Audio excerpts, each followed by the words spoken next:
بعدا أما بعد فأعوذ بالله من الشيطان الرجيم بسم الله الرحمن الرحيم مثل الذين ينفقون أموالهم في سبيل الله كمثل حبة أنبتت 7 سنابل في كل سنبلة 100 حبة والله يضاعف لمن يشاء والله واسع عليم صدق الله العظيم وصدق رسوله النبي الكريم أيها الإخوة المسلمون الحاضرون الكرام السلام عليكم ورحمة الله تعالى وبركاته. وعليكم السلام ورحمة الله وبركاته. اسمي تسليم عارف، أنا متعلم لجامعة رضا المصطفى درحال ملكة. أنا أسكن في قرية منجابوت.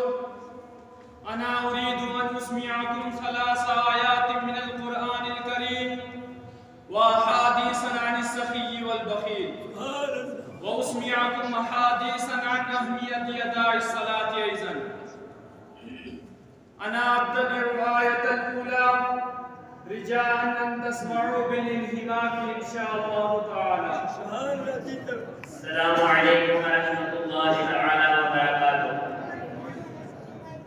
میں مختار احمد ود شبیر احمد گاؤں ملی کوٹ تحصیل چسانہ ضلع ریاسی کا رہنے والا ہوں اور جامعہ مصطفیٰ درحال مکہ میں زیر تعلیم ہوں، اور میں آپ حضرات کے سامنے قرآن عظیم کی چند آیات مقدسہ اور احادیث مبارکہ کا ترجمہ پیش کروں گا جو کہ میرے ساتھی قاری تسلیم عارف صاحب آپ حضرات کے سامنے بیان کریں گے. مجھے امید ہے کہ آپ حضرات کا غور سماعت فرمائیں گے انشاءاللہ.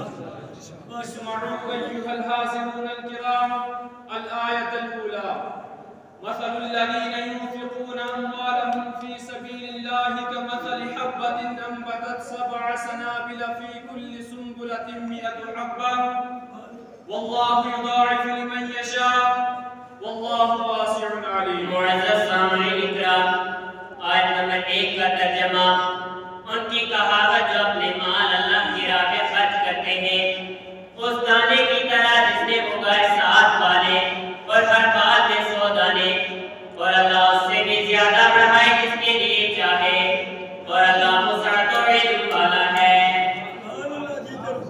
اسمعوا أيها الحاضرون الكرام الآية الثانية الذين ينفقون أموالهم في سبيل الله ثم لا يتبعون ما أنفقوا منا ولا أذى لهم أجرهم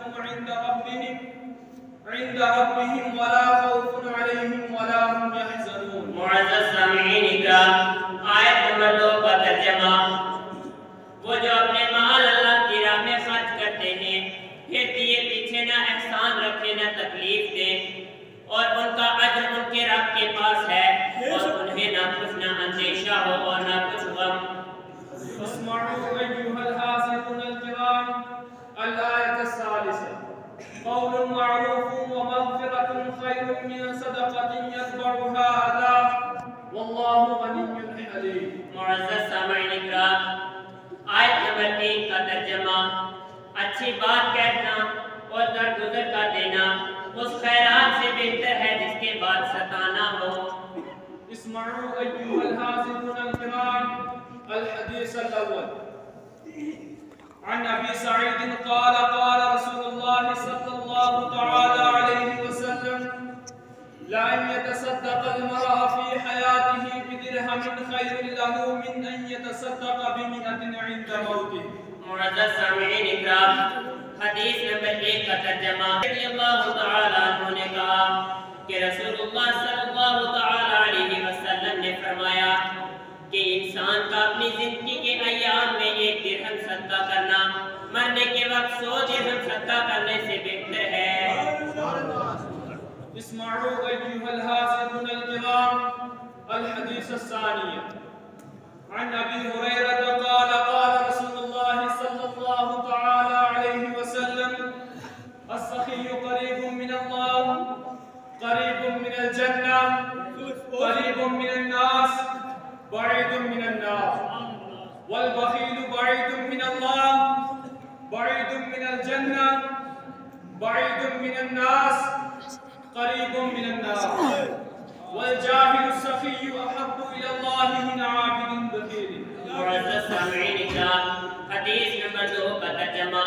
حضرت ابو ہریرہ رضی اللہ تعالیٰ عنہ نے کہا کہ رسول اللہ صلی اللہ تعالیٰ علیہ وسلم نے فرمایا کہ سخی اللہ تعالیٰ سے قریب، جنت سے قریب، لوگوں سے قریب اور جہنم سے دور ہے۔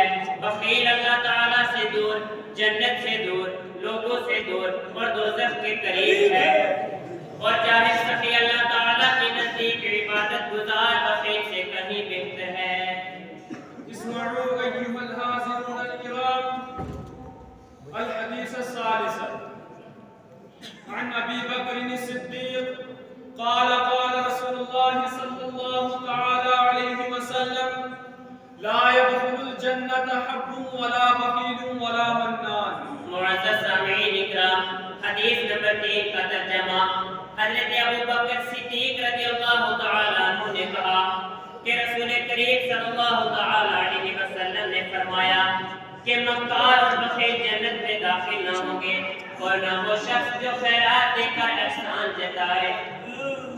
اسمعوا أيها الحاضرون الكرام الحديث الرابع عن أبي سعيد قال قال رسول الله صلى الله تعالى عليه وسلم خصلتان لا تجتمعان في مؤمن البخل وسوء الخلق.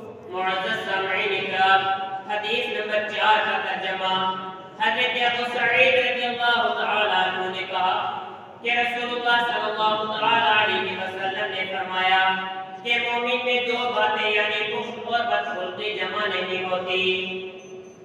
اسمعوا أيها الحاضرون الكرام الحديث الخامس عن أبي هريرة قال قال رسول الله صلى الله تعالى عليه وسلم أرأيتم لو أن نهرا بباب أحدكم يغسل فيه كل يوم 5 لا يبقى من درنه شيء قالوا لا يبقى من درنه شيء قال فذلك مثل الصلاة الخمس يمحو الله بهن الخطايا.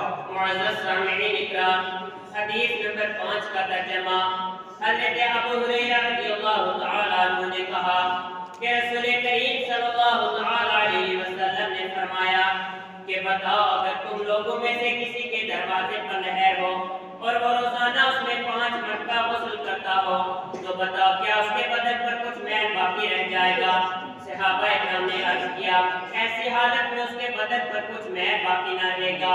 حضور صلی اللہ تعالیٰ علیہ وسلم نے فرمایا کہ بس یہی کیفیت ہے 5 نمازوں کی، اللہ تعالیٰ ان کے سب گناہوں کو مٹا دیتا ہے۔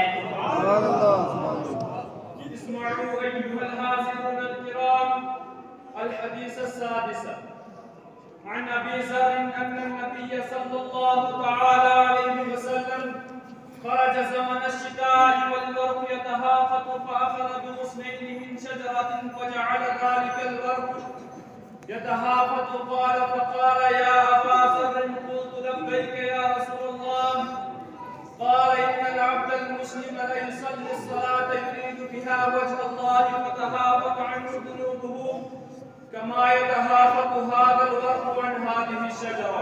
معزز سامعین اکرام، حدیث نمبر 6 کا ترجمہ۔ حضرت ابو ذر رضی اللہ تعالیٰ عنہ نے فرمایا کہ ایک روز سردی کے موسم میں جب کہ درختوں کے پتے گر رہے تھے حضور صلی اللہ تعالیٰ علیہ وسلم باہر تشریف لے گئے۔ آپ نے ایک درخت کی 2 ٹہنیاں پکڑی اور انہیں ہلایا اور ان شاخوں سے پتے گرنے لگے۔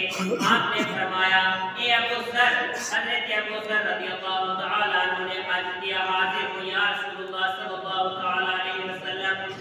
آپ نے فرمایا کہ جب مسلمان بندہ خالص اللہ تعالیٰ کے لیے نماز پڑھتا ہے تو اس کے گناہ اسی طرح گر جاتے ہیں جیسے ان شاخوں سے پتے گر رہے ہیں۔ اسمعوا أيها الحاضرون الكرام الحديث السابع عن سلمان قال سمعت رسول الله صلى الله تعالى عليه وسلم يقول من غدا إلى صلاة الصبح غدا براية الإيمان ومن غدا إلى السوق غدا براية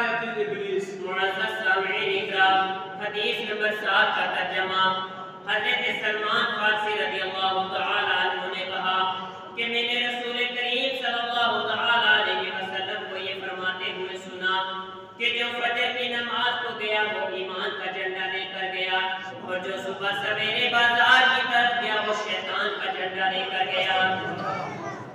اسمعوا أيها الحاضرون الكرام الحديث الثامن عن علي أن النبي صلى الله تعالى عليه وسلم قال يا علي ثلاث لا تؤخرها الصلاة إذا أتت والجنازة إذا حضرت والأيم إذا وجدت لها كفوا۔ معزز سامعین اکرام، حدیث نمبر 8 کا ترجمہ حضرت علی رضی اللہ تعالی عنہ نے کہا کہ رسول کریم صلی اللہ تعالی علیہ وسلم نے مجھ سے فرمایا کہ اے علی تین کاموں میں دیر نہ کرنا، ایک تو نماز میں جب وقت ہو جائے، دوسرا جنازے میں جب وہ تیار ہو جائے، تیسرا بیوہ کے نکاح میں جب اس کا کفو مل جائے۔